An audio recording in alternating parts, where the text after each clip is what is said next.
Olá, meus irmãos, a paz do Senhor Jesus. Deixa o seu joinha aí, já vou falar para não esquecer. Vamos falar aqui agora de Números capítulo 35, sobre as cidades dos levitas e as cidades de refúgio, tá? Preparei esse material aqui e nós vamos falar um pouco sobre ele agora mesmo, tá bom? Vamos lá, sem demora, a gente não gosta de enrolação. Vamos para os pontos iniciais, sobre a cidade dos levitas, tá? Vamos lá, deixa eu aumentar aqui para a gente poder falar um pouco.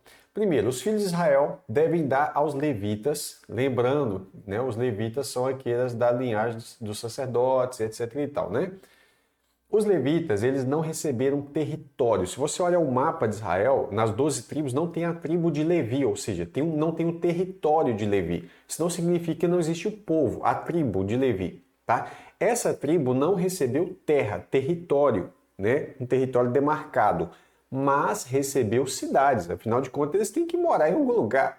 Como é que eles vão fazer? Vão ficar flutuando? Então o Senhor fala, opa, vocês, todo mundo recebeu território, né? Cada uma das tribos de Israel, mas os levitas não receberam um território para eles ficarem ali isolados. Por quê? Porque Deus queria espalhar os levitas para que eles pudessem ensinar todas as outras tribos a lei de Deus. Então eles tinham que ficar espalhados. Se eles ficassem amontoados num local só, o propósito não seria cumprido. Então o que o Senhor fala? Ó, vocês têm que dar cidades para os levitas, né? Cidades para morarem nela, e também arrabaldes, que são os seus arredores, né? Campos, eu vou usar essa expressão arrabaldes e escrevi aqui embaixo, campos de pastagem ao redor dessas cidades, não só para pastagem, mas para plantações também, tá bom? E aí nós vamos continuar. Os arrabaldes dessas cidades serão de 1000 côvados, cerca de 500 metros, desde o muro até 500 metros assim. Nós vamos ver direitinho, eu desenhei para ficar tudo bonitinho, tá? Não se preocupe. Do caminho da cidade toda ao redor dela para o primeiro arrabalde. Então você tinha o primeiro arrabalde, você contava do muro, vamos pegar uma régua, né, enorme e marca-se 500 metros de fora a fora. Você tem, ou 1000 côvados, né? Eu vou usar a linguagem bíblica, 1000 côvados de fora a fora, tá? E depois desses 1000 côvados, você vai contar outros 2000 côvados, vai dar um total de 3000 côvados, tá? Maimônides, por exemplo, concorda com isso aqui que eu estou falando. E aí, que serão para campos e vinhedos para os levitas no segundo arrabalde, ou seja, num segundo espaço delimitado, tá? Entre as cidades dos levitas vão existir 6 cidades para refúgio. Muito importante, você vai entender isso aqui agora. Depois nós vamos detalhar isso aí mais, tá? Que serão para os homicidas. Aí você fala, Deus vai estar dando cidade para os homicidas, para aquele que matar acidentalmente, sem querer. Aí como que você fala? Aconteceu um acidente, tá bom? Então, essa cidade você vai entender. Além dessas cidades aí de refúgio, outras 42 cidades serão dadas aos levitas. Então são 42 cidades dos levitas, mais essas 6 cidades dos levitas que serão também usadas para cidade de refúgio, tá bom? Então o total das cidades dos levitas com seus arrabaldes são 48 no total, 42 mais 6 cidades que serão usadas por todo Israel como cidades de refúgio, quando algum deles, por acaso, acontecer de acidentalmente matar alguém. Aí você tem que pensar num ambiente em que eles estão trabalhando com coisas pesadas, né? Pecuária, agricultura, estão mexendo com pedras, com madeira, e por acaso uma pedra, uma madeira acertou alguém e aí a pessoa morreu. Então você não tinha intenção de matar aquela pessoa, mas agora você tem que correr para essa cidade aí para se refugiar nela. A ideia é essa, já estou dando uma entrada nesse assunto, tá? Mas esse assunto é muito interessante, a gente vai trabalhar isso posteriormente. As tribos que tiverem mais cidades, né, o Senhor sempre trabalha nessa proporcionalidade, né, a tribo que tiver mais cidades vão dar mais, né? E as que tiverem poucas darão poucas. Porém, todas as cidades dos levitas serão tomadas das diversas tribos, tá? Então não vai ter cidades levitas fora do território de Israel. Essa que é a ideia. Eu peguei um comentário aqui que fala o seguinte, ó, é uma proposta, né? Detalhe, eu coloquei aqui sobre a cidade dos levitas, você pode ler mais sobre isso em Josué 21, do verso 1 ao 42, mas se você ler o 22, vai falar também sobre as cidades de refúgio, tá? Então, já marca aí Josué capítulo 21 e capítulo 22 de uma vez. 1 Crônicas 6, do 54 ao 81, também vai falar sobre as cidades dos levitas. Então vamos lá, vamos falar sobre essa proposta de interpretação. Há uma aparente discrepância entre o verso 4 e o 5. Quando você lê a primeira vez, realmente parece que você fala, espera aí, é 1.000 ou é 2.000, né? Com relação à extensão dos subúrbios, desses subúrbios, mas as declarações nos dois versículos referem-se a coisas totalmente diferentes. Uma, a extensão dos subúrbios. Quando que começa a contar? A partir dos muros da cidade, né? E outra, ao espaço de 2.000 côvados. Opa, passei aqui em cima.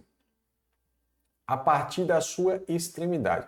De fato, havia uma extensão de terra que chegava a 3.000 côvados, medidos a partir do muro da cidade. Provavelmente, 1.000 deles estavam ocupados com anexos, para a acomodação de pastores e outros servos, com jardins, vinhedos e olivais. E essas casas, que eram repartidas entre diferentes famílias, podiam ser vendidas por um levita a outro, mas não a qualquer indivíduo de outra tribo. Isso é o comentarista que está dizendo. Os outros 2.000 côvados permaneciam como espaço comum para a pastagem de gado, considerando seu número, esse espaço seria totalmente necessário. Isso aqui é uma tradução livre minha, né, do comentário que está logo abaixo. Agora vamos lá. Fiz esse desenho para explicar melhor a ideia. Eu acho que aqui fica bem claro para você perceber a ideia da cidade. Então, é óbvio que as cidades não eram, provavelmente não eram quadradinhas, né, a menos que eles fizessem ela ficar quadradinha. E aí o Senhor fala assim, ó, aqui você vai deixar 1.000 côvados, né, de distância do muro até um limite do arrabalde. Então você vai fazer isso de fora a fora, tá ok? 1.000 côvados. E desse limite você vai pegar outros 2.000 côvados, totalizando então 3.000 côvados, tá ok? De espaço. Então o Rashi, que é um comentarista judeu, ortodoxo, né? No caso, eu falo no sentido da ortodoxia judaica em si, ele comenta que esse primeiro espaço era um espaço aberto, tá? Um espaço, vamos dizer assim, um espaço livre entre a cidade e os campos. E aqui sim estariam os campos para plantação e gado nesse segundo arrabalde. Então, pegando o conceito do texto bíblico, de algumas interpretações, eu acredito que essa seja a formatação das cidades, né? Realmente, vou deixar aqui 3.000 porque ficou bem legal, né?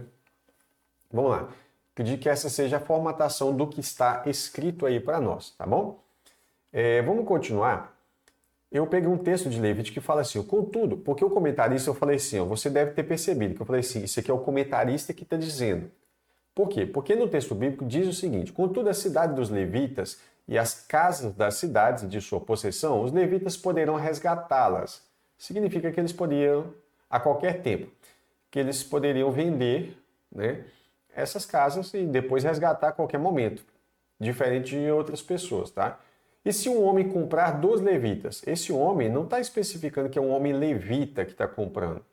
Pelo menos eu não encontrei. Né? Se você encontrar o texto aí, coloca aí embaixo. Mas eu não encontrei um texto que diz que levita só poderia vender para levita. Tá? Até porque, ao passar do tempo, essa propriedade voltaria, independente de qual tribo ele fosse, voltaria para a família dele. Tá bom? Mas vamos lá. Se um homem comprar dos levitas, então a casa que foi vendida e a cidade da sua possessão sairão desse acordo, né, no ano do jubileu, porque as casas da cidade dos levitas são a sua possessão entre os filhos de Israel. Então, quando chegasse o ano do jubileu, aquele que comprou, entre aspas, é um arrendamento temporário. Tá? Aquele que comprou essa casa podia utilizar como sua, morar, podia fazer, né? Mas chegando no ano do jubileu, ele tinha que sair fora e devolver essa casa para o levita. Tá? Então é por isso que eu não vejo motivo do comentarista ter usado a expressão que o levita só poderia vender para outro levita. Lembrando, pode ser que eu já li isso em algum lugar, mas eu não me lembro. Pesquisei e não encontrei. Então aqui o que dá a entender é que um homem qualquer, né, de outra tribo, poderia sim comprar essa casa do levita e depois seria devolvida no ano do jubileu. Só que Deus fala uma coisa interessante. mas o campo dos arredores, dos arrabaldes das suas cidades, não se poderá vender, porque é sua possessão perpétua. Então, o levita poderia até vender aquela casa e arrumar uma outra, né? Por exemplo, ele não vai ficar sem morar em lugar nenhum. Mas os campos não. O campo, Deus não permitia que ele arrendasse, que ele vendesse esse campo de forma alguma. O seu sustento tinha que estar ali também.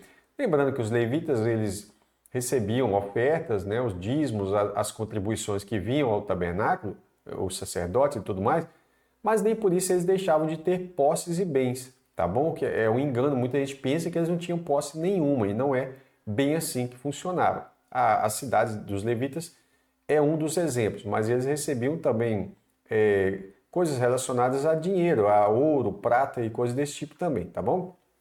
Vamos lá. As cidades de refúgio são aquelas 6, tá? Primeiro o Senhor fala que o povo de Israel tinha que estabelecer cidades de refúgio para as pessoas que matassem alguém acidentalmente, ou seja, sem querer, involuntariamente, né? Se você não está vendo a tela bem, eu sempre vou pedir você para colocar o vídeo na melhor qualidade de imagem possível, tá bom? Então, uma pessoa que matou alguém acidentalmente, ele não era considerado assassino, ele era considerado sim, um homicida culposo, mas não doloso, tá? Então, o assassino é o doloso, que teve dolo, que teve intenção de matar. Mas o culposo não teve intenção. Então, nesse caso, as cidades de refúgio era para essas pessoas, para as pessoas que matassem alguém sem querer, ok? São cidades para refúgio do vingador. Então você vai se refugiar de quem? Do vingador do sangue, porque algum parente, né, iria vingar o sangue daquela vítima que você tirou a vida dela, né? Para que o homicida, não o assassino, ok? Não morra, até que ele seja apresentado diante da congregação para julgamento. Ele iria a julgamento e a congregação, testificando que ele realmente não cometeu um assassinato, mas foi um homicídio culposo e não doloso. Culposo quer dizer, sim, morreu por sua culpa, mas não foi porque você tinha intenção, ok? Então, aqui diz assim, vocês terão 6 cidades de refúgio, 3 de cada lado do Jordão. Preste atenção nisso. Então, Israel dividido no meio, do lado leste, 3 cidades, do lado oeste, 3 cidades, ok? Essas cidades serão para refúgio tanto para o israelita, para os estrangeiros e para quem hospedar no meio de vocês. E qualquer homem que matar outro acidentalmente, olha que legal essa lei de Deus, qualquer um, poderia ser israelita, estrangeiro, qualquer um que estivesse passando por ali, hospedando, ele está de viagem. Ele nem é estrangeiro que mora no meio deles e nem é israelita. Ele simplesmente está de viagem, passando e hospedou em algum lugar. Por acaso ele matou alguém, israelita ou não. A lei valia para todos igualmente. Que coisa linda, né? Então, para quem hospedar no meio de vocês, qualquer homem que mata outro acidentalmente poderá fugir por proteção até o julgamento.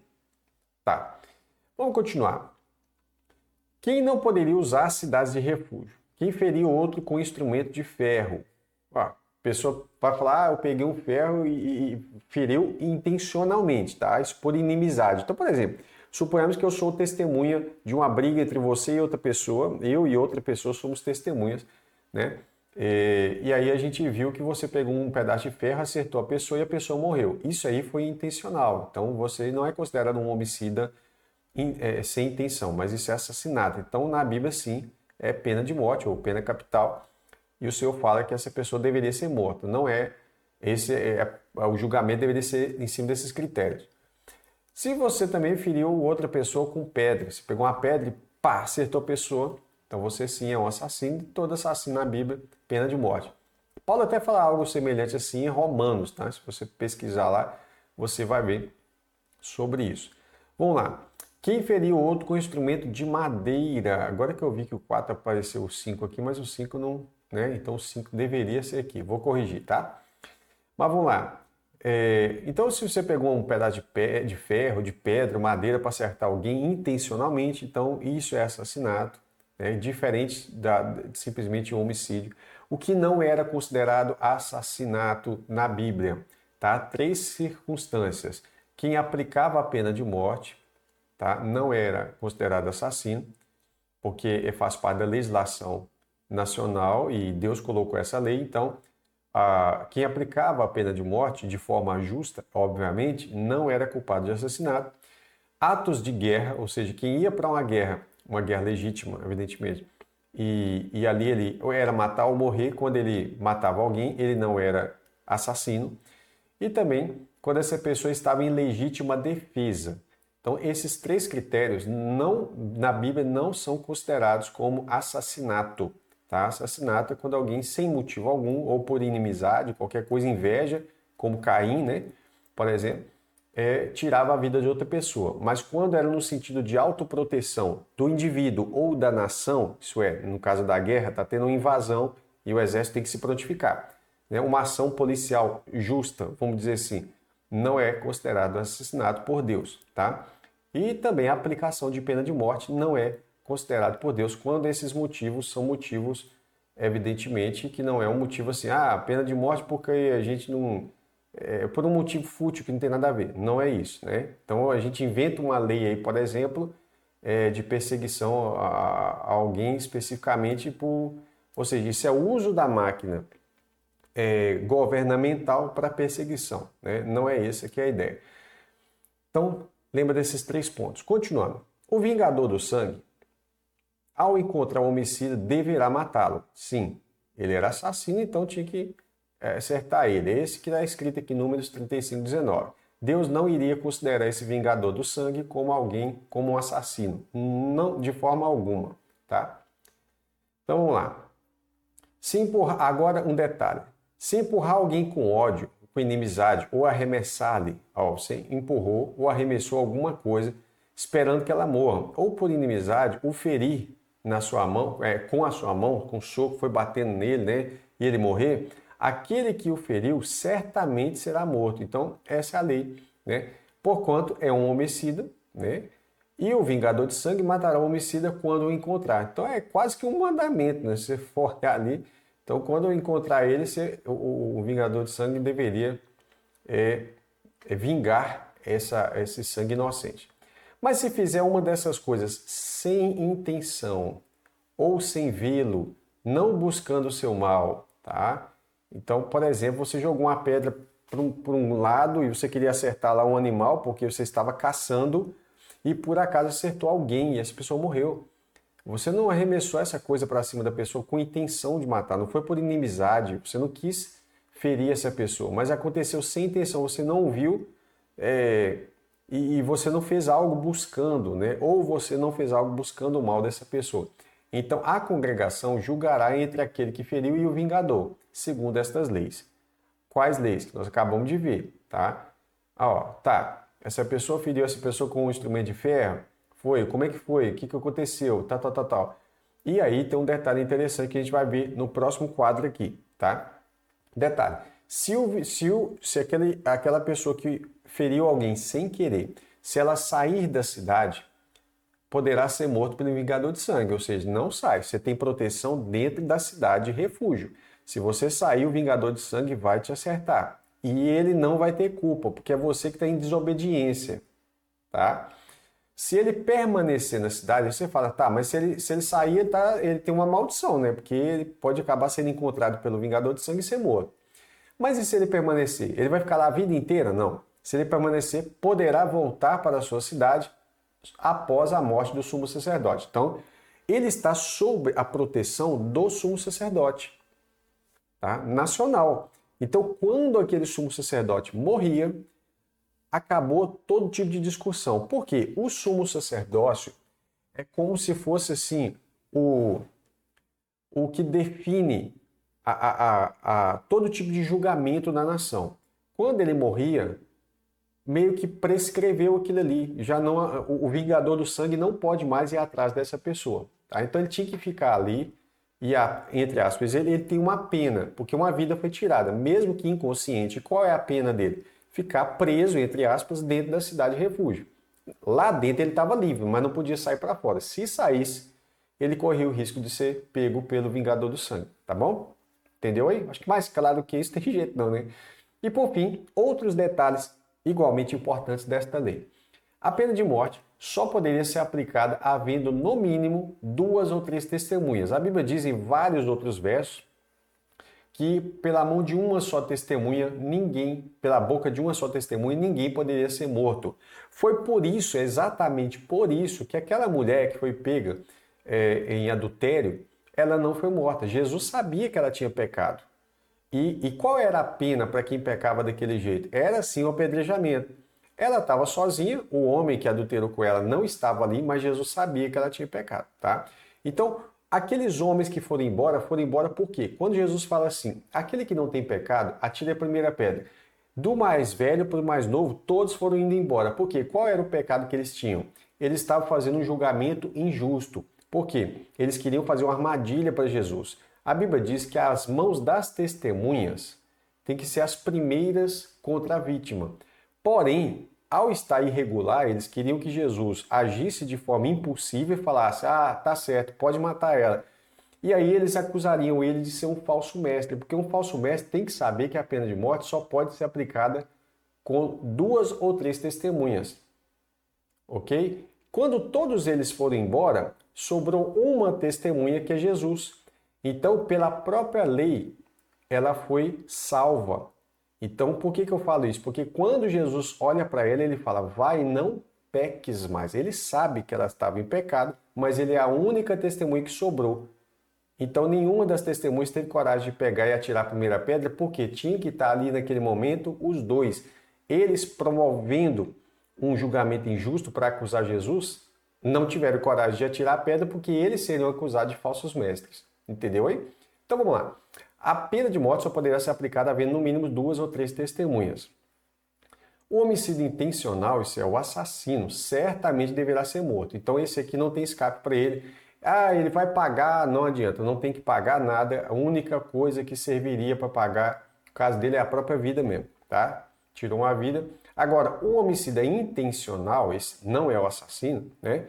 Não poderá sair fora da cidade antes da morte do sumo sacerdote. Você já entendeu isso, né? Eu coloquei os versículos aqui ao lado também para você estar atento. Eu já tinha falado isso antes aqui, ó, no verso 28 e 29 e agora no verso 32.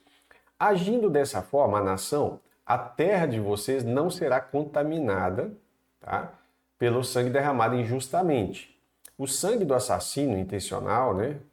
O homicídio intencional, é o preço pago pelo sangue do inocente que ele tirou a vida. Então, ele não tem resgate, não tem como ele pagar, alguém da família vir e tentar. Não, ele tirou a vida de alguém, então, como Deus já tinha falado lá no início, né? Então, ele perderia a vida por causa disso também, que ele tirou a vida intencionalmente. Vocês não devem abandonar essas leis para não contaminar a terra. Então, quando o Senhor ficava irritado com Israel, é porque eles estavam contaminando a terra de Israel. Eles estavam sendo injustos com as leis. Principalmente isso aqui, ó, derramando sangue. Se você ler os Salmos, Davi vai falar muito disso, do homem sanguinário, né? Vamos continuar aqui? Então você tem um mapa aqui das cidades, as 6 cidades, acima, as 6 cidades de refúgio, destacadas em amarelo, tá? Então vou destacar aqui em amarelo, para ver a lista completa das 48 cidades dos levitas, incluindo as cidades de refúgio, né, que são 46 mais 6, então 42 mais 6, que dá total das 48 cidades dos levitas, tá? Leia Josué capítulos 20 e 21, como eu já tinha falado anteriormente. Então vamos lá. O que eu tinha falado para destacar para você? 3 cidades de refúgio ficavam do lado leste ou oriente do Jordão. Aqui é o Mar da Galileia, tá? Aqui é o Rio Jordão, vamos descer aqui o Jordão, e aqui é o Mar Morto, que é o Mar Salgado. Você já sabe que a Bíblia chama ele de Mar de Sal. Então, essa amarelinha, Bezer, é uma cidade de refúgio. Ramote, né? Eu acho que aqui é Ramote Gileade, uma cidade de refúgio. E aqui Golã, outra cidade de refúgio. Fica do lado leste, oriente, né? Do Rio Jordão. Do lado leste, lá em Naftali, ficava a cidade de Quedes ou Cádiz, ficava a cidade de Siquém e também a cidade de Hebron, famosa antiga cidade chamada de Kiriat Arba. Tá? Inclusive a cidade de Hebron, que é uma das cidades dos levitas e também cidade de refúgio, parte do seu território foi dado justamente a Caleb, né? Aquele companheiro lá de Josué fiel ao Senhor. Dessa forma, você consegue visualizar 3 cidades ficaram ao oeste, isso é, do lado ocidental, e 3 cidades do leste. tá? Todo esse material está na nossa comunidade. Convido você a conhecer a nossa comunidade visitando o nosso site aqui, ó, queroparticipar.com.br. Então você vai poder baixar esse material que já está disponível para quem está lá na comunidade, baixar esse e outros materiais didáticos também para crianças, jovens, adolescentes e adultos, tá bom? Podcasts que a gente faz também, são áudios para você ouvir com fone, com a tela do celular desligada. Os vídeos do YouTube, de capítulo a capítulo, né, de Gênesis, Apocalipse, Êxodo, Levítico, Números e aí vai, sem propaganda dentro da comunidade, além de e-books, né, PDFs e também cursos específicos lá dentro. Você tem cursos exclusivos dentro da comunidade e além disso a gente tem lives só para a comunidade lá dentro, né? Toda sexta-feira. E aí, se você não puder participar, ela fica gravada para você poder ver no outro dia e daí para frente ela fica gravada lá dentro da comunidade. Você pode deixar ali sua opinião, o seu comentário, a sua pergunta e aí numa próxima sexta-feira nós vamos estar ao vivo lá comentando com vocês também, tá bom? Peço que você deixe o seu joinha, compartilhe esse vídeo e se você puder, como eu falei, você puder, né, visitar o nosso site aqui, ó, queroparticipar.com e participar com a gente da comunidade exclusiva lá do curso Bíblico Online. Vai ser um prazer estar com você. Deus te abençoe e até a próxima oportunidade, se Deus quiser.